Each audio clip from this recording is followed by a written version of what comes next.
Finally আমরাও বসে পড়লাম ভোগ গ্রহণ করতে। আর বাবাই তো ঘুমিয়েই পড়েছে, সেই জন্য মায়ের কোলে দিয়ে আমি এখন খেতেও বসে গেছি। বেশ খিদেও পেয়েছে, অনেক সকাল সকাল আজকে ওঠা হয়েছিল, আর তারপর থেকে তো চলছেই। আজকে মন্দির চত্বরে যত ভক্ত আছে সকল ভক্তকেই কিন্তু ভোগ প্রসাদ দেওয়া হবে। তো সেই জন্য আসার সময় দেখছিলাম পুরো নিচটাতে একদম ভক্তের সমাবেশ। আমরা এই দোতলার এখানে এসে বসেছি, এখানেও দেখো কত ভিড় হয়ে গেছে। তো চলো এখন খাওয়া দাওয়াটা সেরে নেওয়া যাক। তোমাদেরকেও দেখাই আমরা আজকে কি কি খেলাম। প্রথমে দিয়ে দিয়েছিল থালা 1 বোতল জল আর 5 রকম ভাজা মিক্সড করে দিয়ে যাচ্ছিল, যা যে কটা পড়ছিল। আমার এখানে 4 রকম ভাজা পড়েছে। তার সঙ্গে দিয়েছিল পোলাও, এদিকে দিয়েছে খিচুড়ি আর একটা তরকারি 5 মিশালি। এই তরকারিটাতে এত সুন্দর টেস্ট হয়েছিল কি বলবো। প্রত্যেকটা খাবার অতুলনীয়, এত সুন্দর স্বাদ ছিল। তারপর দিয়েছিল ভাত, ডাল, সোয়াবিন আলুর একটা তরকারি, আর এদিকে ছিল মাছের ঝাল। এছাড়াও মিষ্টি, পায়েস আর আমড়ার চাটনি। এছাড়াও ছিল ফুলকপি আলুর তরকারি আর পটল আলু চিংড়ির তরকারি। এদিকে আমরা এখন রুমে এসে রেডি হয়ে গেছি, যেহেতু আমাদের ট্রেন টাইম আর মাত্র 1 ঘন্টা 20 মিনিট পর। তো সেই জন্য আমরা এখান থেকে এখন বেরিয়ে যাব। এখানে দেখো কেউই সোয়েটার পরেনি, আমি পরেছি। আমাকে কেমন বোকা বোকা লাগছে কিনা জানি না, শরীরটা খুব একটা ভালো নেই বলে একেবারে সোয়েটারটা পরে নিয়েছি।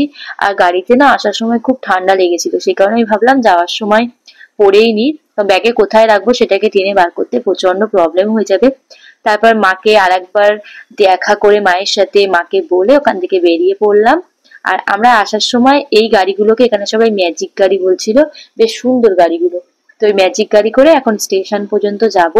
আর একসঙ্গে আমরা প্রায় 8-9 জন একটা গাড়িতেই ধরে গেছিলাম। এছাড়াও ড্রাইভারের দুধারে দুটো সিট ছিল, সেখানে আরো 2 জন বসেছিল। মানে আমরা ছাড়াও আরো 2 জন এক্সট্রা মানুষ উনি এনেছিলেন। রামপুরহাটের স্টেশন নেমে আমরা এখন ট্রেন ধরার জন্য চলে যাব। আর বাবা কিছুক্ষণ আগেই চলে এসেছিল আর কি, আমাদের সঙ্গে আসেনি, কিছুক্ষণ আগে এসে স্টেশনে অপেক্ষা করছিল।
আমি ট্রেনে ওঠার পর আমার চোখে একটা খুব সুন্দর জিনিস পড়লো, ভাবলাম তোমাদের সঙ্গে শেয়ার করি। এখানে একজন ব্যক্তি দেখুন ওপারে নামাজ পড়ছিল সম্ভবত। তো এই জিনিসটা দেখে আমার খুব ভালো লাগলো যে আমরা সকল ভক্তই কিন্তু ভগবানকে যে কোনো প্রান্ত থেকেই ডাকতে পারি। তাকে ডাকার জন্য নির্দিষ্ট কোনো জায়গার কোনো প্রয়োজন নেই। শুধুমাত্র ভক্তের ভক্তি থাকলে ভগবান তার কাছে নিশ্চয়ই ধরা দেবে। তারপর তো আমরা বিভিন্ন রকম গল্প আলোচনা করতে করতে পুরো ট্রেন জার্নিটা খুব সুন্দরভাবে উপভোগ করছিলাম আর কি। তারপর তো ট্রেনের মধ্যে বিভিন্ন রকম খাবার দাবার উঠছিল, আর সেগুলোই খাচ্ছিলাম। আর এদিকে তো বাবাই এখন ঘুমিয়ে পড়েছে। মা ওকে সোয়েটার, তারপরে তাওয়াল এগুলো দিয়ে এমন করে প্যাকেট করে নিচ্ছিল যে ওর গায়ে আর এক ফোঁটা হাওয়াই লাগবে না। আর ট্রেনের মধ্যে খুব ঠান্ডা হাওয়াও ছিল, সেটা নিয়ে আমরা খুব ভয় পাচ্ছিল বাবাই ঠান্ডা না লেগে যায়। তারপর চলে এসেছিল চা। আর সমস্ত খাবার মিস করা গেলেও এই চাটাকে একদমই মিস করা যাচ্ছিল না। যে কবারই আসছিল চা অথবা কফি কিছু একটা খাওয়া হচ্ছিল, তার কারণ প্রচন্ড পরিমাণ ঘুম পাচ্ছিল। আর একবার ঘুমিয়ে পড়লে সেটা আর খুব খারাপ হবে মানে আমাদের জন্য, বাড়িতে যাওয়াটা খুব সমস্যা হয়ে যাবে। সেই জন্য সবাই ভাবছিলাম যে যতটা রাস্তা পারা যায় গল্প করে চা খেয়ে কফি খেয়ে কাটিয়ে দেওয়াটাই ভালো।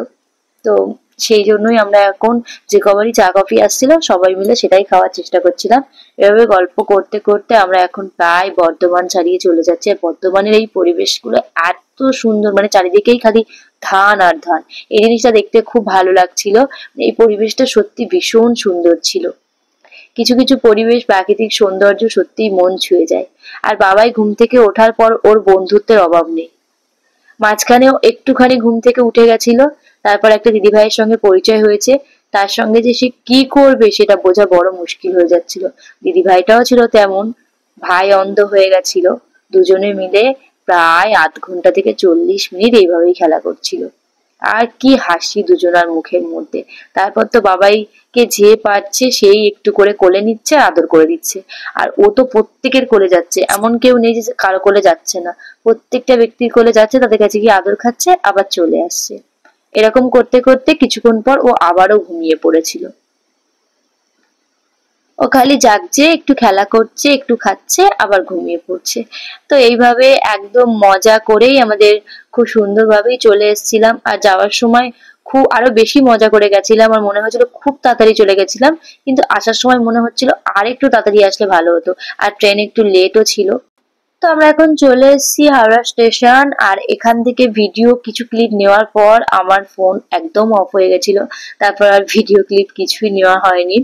তো চলো আজকের ভিডিওটা এখানেই শেষ করছি। কারো কিছু ভালো লেগে থাকলে তারাপীঠ জার্নির এই ভিডিওটা কেমন লাগলো অবশ্যই সেটা কমেন্ট করে জানিও, একটা লাইক করে দিও।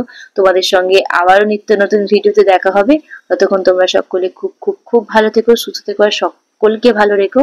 আজকের মতো good night and by everyone.